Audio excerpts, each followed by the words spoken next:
สวัสดีครับวันนี้ผมจะพามาซ่อมกระติกน้ำร้อนของยี่ห้อซาฟนะครับอาการเสียที่ลูกค้าแจ้งนะครับไฟไม่เข้าเครื่องนะครับเปิดเครื่องไม่ติดนะครับเดี๋ยวทำการเสียบปลั๊กเทสเครื่องดูก่อนนะครับ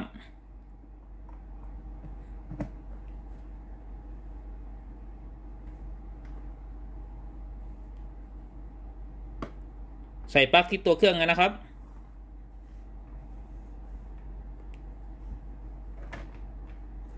สังเกตไฟนะครับไฟด้านหน้าเครื่องไม่ติดเลยนะครับ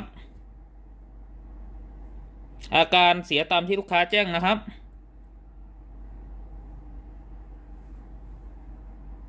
เดี๋ยวทำการถอดปลั๊กออกก่อนนะครับ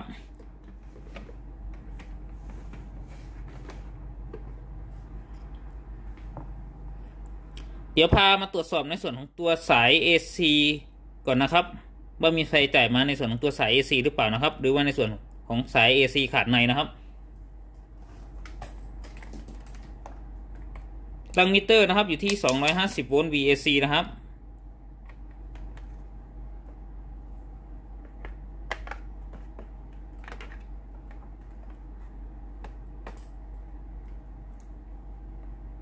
ผมจะจับวัด2ขั้วเลยนะครับสังเกตเข็มมิเตอร์นะครับตัวนี้เข็มมิเตอร์ขึ้นนะครับก็แสดงว่าในส่วนของสายปลั๊กไฟไม่เสียนะครับเดี๋ยวผมพาแกะตรวจสอบข้างในเครื่องนะครับว่าในส่วนของตัวข้างในเครื่องมีอะไรผิดปกติหรือเปล่าครับทำไมไฟถึงไม่เข้าเครื่องนะครับพาแกะตรวจสอบข้างในเครื่องครับผมจะพาแกะในส่วนของตัวเครื่องนะครับ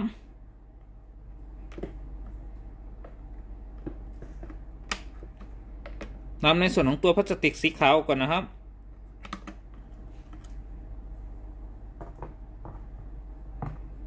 ทำการขันน็อตนะครับ2ตัวนะครับ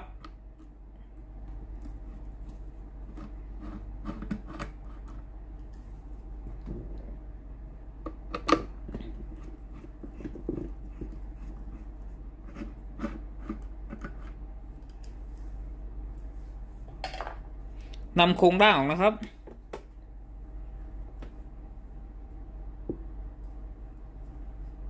นำในส่วนของตัวสายกาวก่อนนะครับ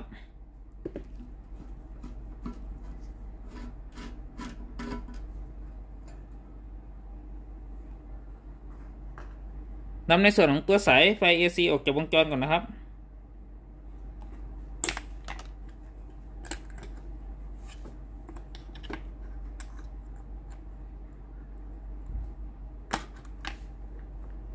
โครงร่างออกจากวงจรนะครับนำในส่วนของตัวโครงเครื่องออกก่อนนะครับ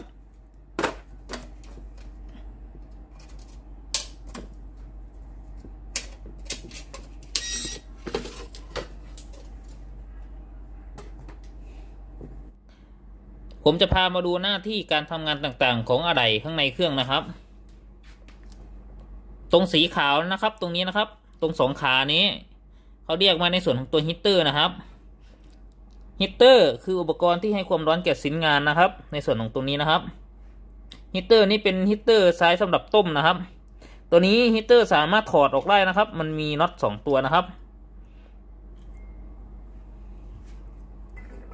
ฮีตเตอร์ตัวนี้นะครับจะพันรอบในส่วนของตัวหม้อเลยนะครับเพื่อให้ความร้อนนะครับเป็นอุปกรณ์ที่ให้ความร้อนนะครับตัวฮีตเตอร์นะครับต้มน้ำให้เดือดนะครับส่วนตัวที่2นะครับตัวสีดำนี้นะครับคือในส่วนของตัวโทโมสตัตนะครับที่ซ้ายกับความร้อนนะครับตัวนี้นะครับตัวโทโมสตัตนะครับที่ตัวจะเขียนค่าติดไว้นะครับตัวนี้จะทำการขันน็อตติดไว้กับตัวหม้อต้มเลยนะครับก็คือสมมุติว่าในส่วนของตัวโทโมสตัตนี้นะครับค่าเขียนไว้ว่า80องศานะครับเมื่อฮีตเตอร์ทำความร้อนเกินค่าของโทโมสตัตคือตัวนี้นะครับตัวนี้ก็จะทำการตัดวงจรไฟมาเลี้ยงในส่วนของตัวฮีตเตอร์นะครับเราจะมาดูอะไรอีกตัวหนึ่งครับ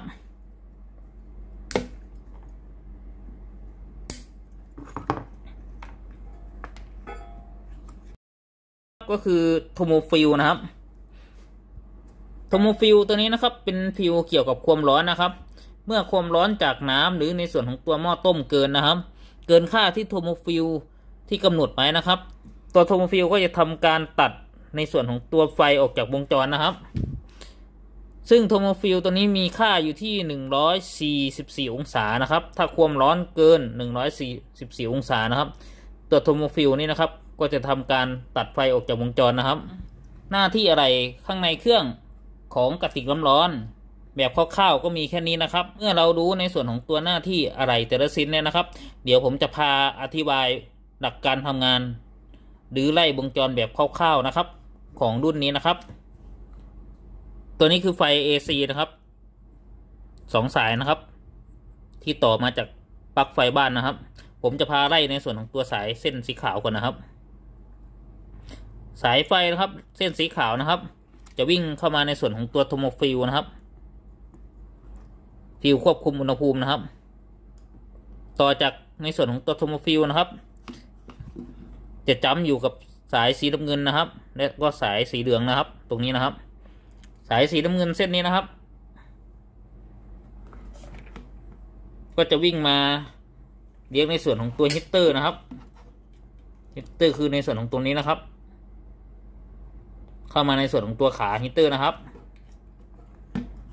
อีกฝั่งหนึ่งนะครับที่จ้ำอยู่ด้วยกันนะครับสายสีเหลืองนะครับก็จะวิ่งขึ้นไปด้านบนนะครับด้านบนก็คือตรงนี้นะครับเข้ามาเลี้ยงในส่วนของตัวไฟแสดงสถานะต้มนะครับคือตรงนี้นะครับเข้ามารออยู่1 เส้นนะครับหลังจากที่เราไล่ในส่วนของตัวสายสีขาวเสร็จเรียบร้อยนะครับเดี๋ยวผมจะพาไล่วงจรในส่วนของตัวสายสีน้ำเงินนะครับตัวสายสีน้ำเงินครับ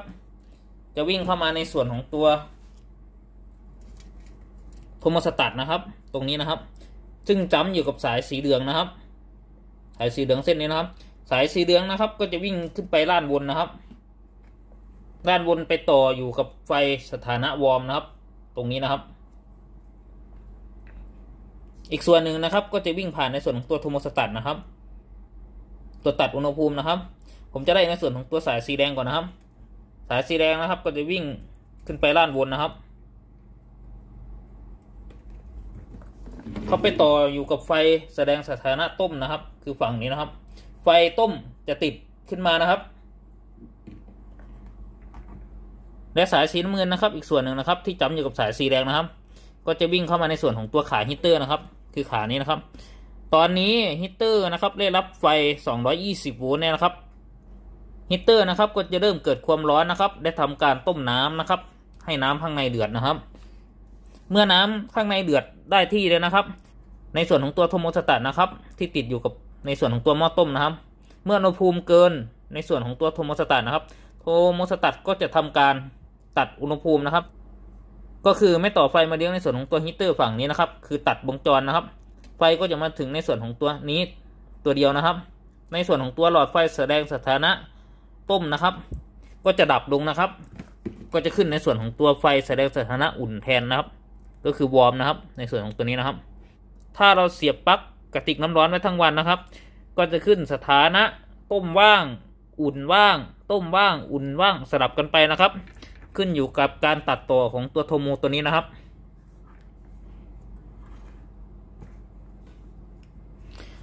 หลักการทำงานของระบบไฟฟ้าคร่าวๆมีแค่นี้นะครับ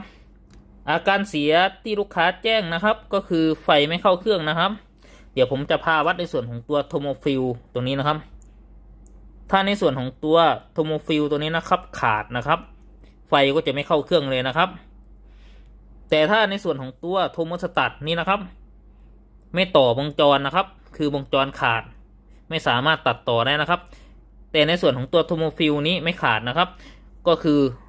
จะมีไฟด้านหน้านะครับก็คือไฟอุ่นนะครับหรือไฟวอร์มตลอดเลยนะครับไม่สามารถต้มน้ำให้เดือดได้นะครับเดี๋ยวผมจะพาวัดอุปกรณ์คร่าวๆนะครับให้ทำการตั้งมิเตอร์นะครับอยู่ที่คูณ1นะครับตรงนี้นะครับผมจะพาวัดในส่วนของตัวโทโมฟิลนะครับฟิลเกี่ยวกับความร้อนนะครับก็คือตัวนี้นะครับวัด2 ขานะครับสังเกตเข็มมิเตอร์นะครับตัวนี้เข็มมิเตอร์ไม่ขึ้นนะครับก็แสดงว่าในส่วนของตัวโทโมฟิลขาดเนี่ยนะครับ1 ตัวนะครับ ผมจะพาวัดในส่วนของตัวโทโมสแตทนะครับตรงนี้นะครับ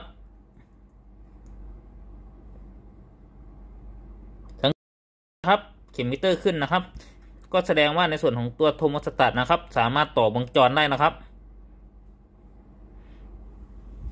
จากนั้นผมจะพาวัดในส่วนของตัวฮีตเตอร์นะครับ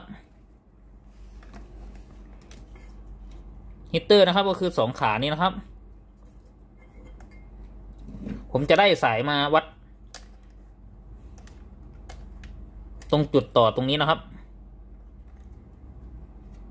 ที่ต่อกับโทโมฟิลนะครับเดี๋ยวจุดหนึ่งผมจะวัดในส่วนของตัวขาโทโมฟิลเลยนะครับ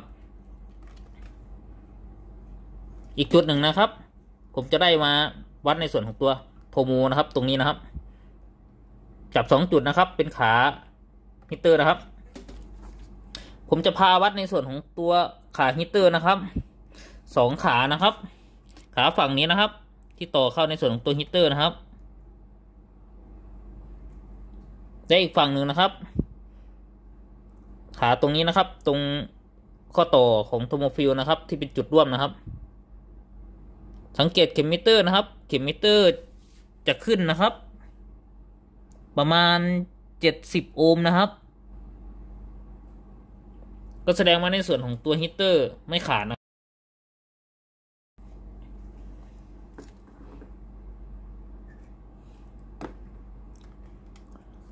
ผมจะพาวัดในส่วนของตัวฮีตเตอร์วัดรั่วลงกาวนะครับตั้งคูณ 100K เลยนะครับถ้ามิเตอร์ไม่ถึงในส่วนของตัว 100K ก็ตั้ง 10K นะครับ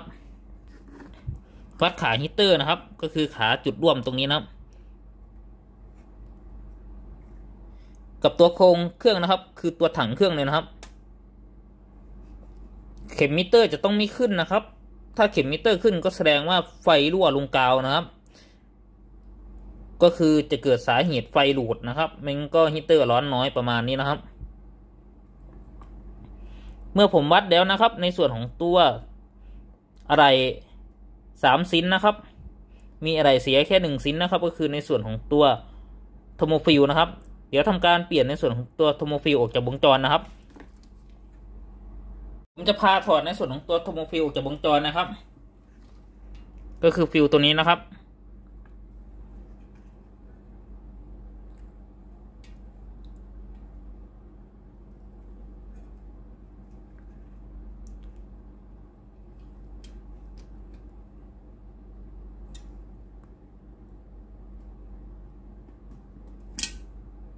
ตรงนี้เป็นจุดร่วมของสายนะครับ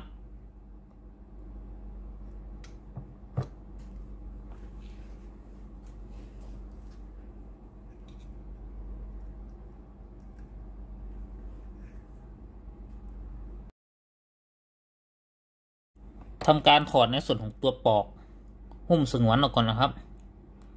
ปลอกตรงนี้นะครับเป็นยางทนความร้อนนะครับนำโทโมฟิลตัวใหม่นะครับเข้าไปแทนนะครับ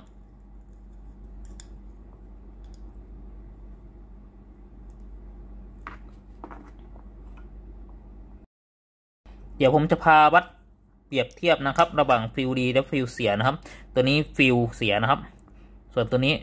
ฟิลดีนะครับให้ทำการตั้งมิเตอร์นะครับอยู่ที่คูณ1นะครับ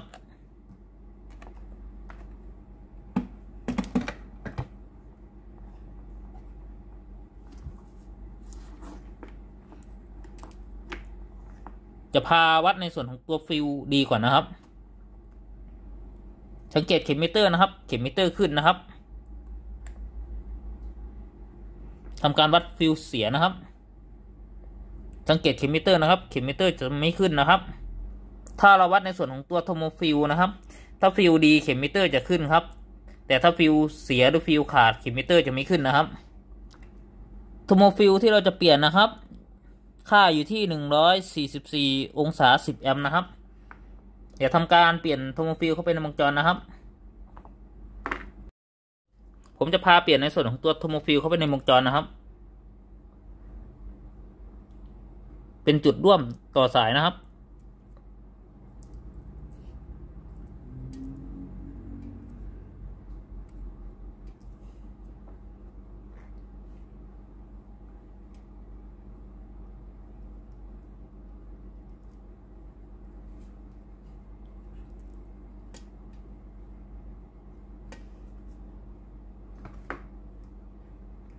ทำการหนีบให้แน่นนะครับ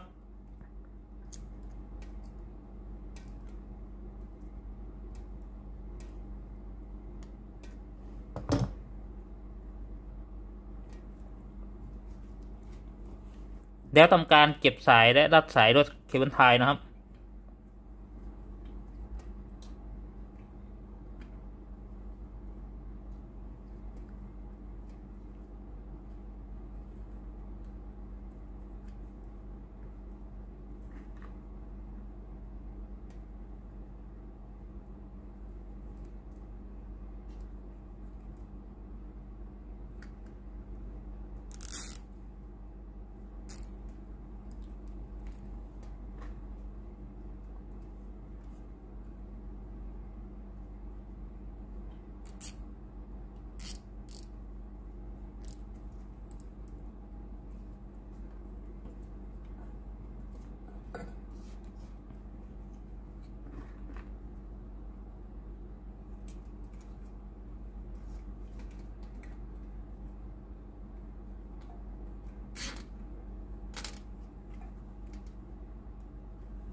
ทำการตัดสายให้เรียบร้อยครับ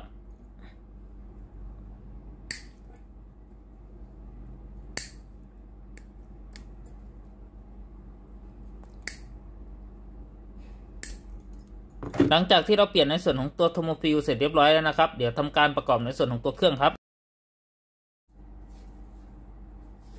ผมจะพาประกอบในส่วนของตัวโครงเครื่องนะครับ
ทำการยึดในส่วนของตัวน็อตกาวนะครับ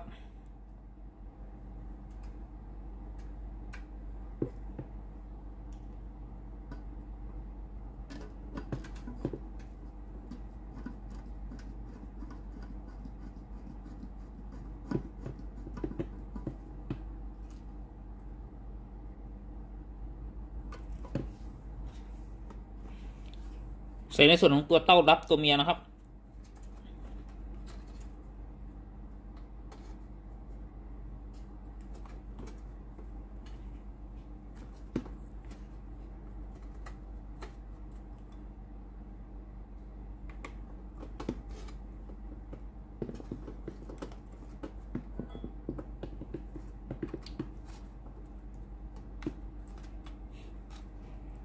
ใส่ในส่วนของตัวพลาสติกฐานล่างนะครับ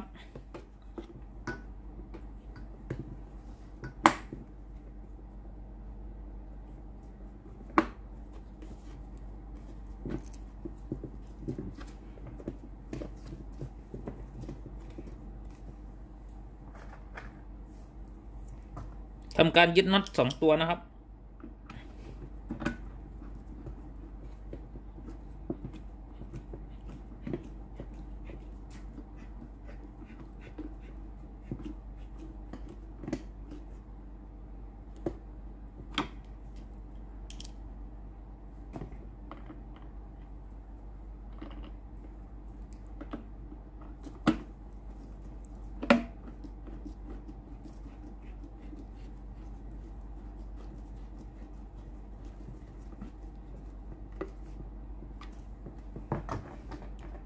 ใส่ในส่วนของตัวพลาสติก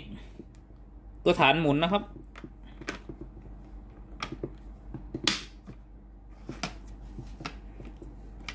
ตรวจสอบความเรียบร้อยอีกรอบหนึ่งครับว่าพลาสติกอะไรลงหรือเปล่านะครับ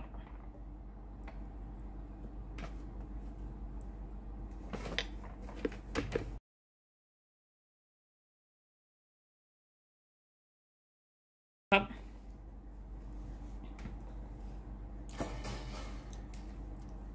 เดี๋ยวทำการเสียบปลั๊กลงเครื่องอีกรอบหนึ่งครับทำการเสียบปลั๊กนะครับตัวนี้ไฟติดเลยนะครับเดี๋ยวนำน้ำมาหลังจากที่เรานำน้ำมาใส่ในส่วนของตัวหม้อต้มนะครับทำการเสียบปลั๊กลงเครื่องอีกรอบหนึ่งครับตอนนี้ไฟแสดงสถานะต้มนะครับติดขึ้นมานะครับ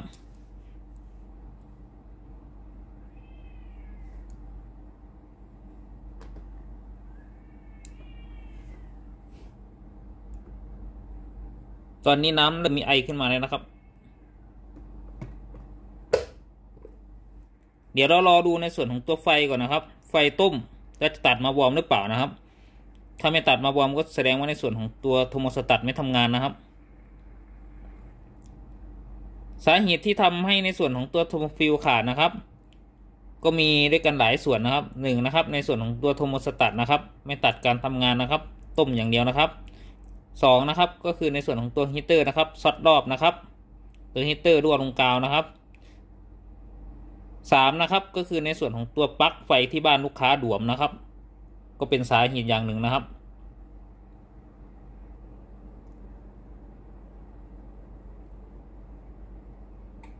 ตอนนี้ไฟอุ่นติดขึ้นมาแล้วนะครับไฟต้มหายไปแล้วนะครับติดไฟอุ่นนะครับเดี๋ยวผมจะทำการกดในส่วนของตัวน้ำร้อนดูก่อนนะครับ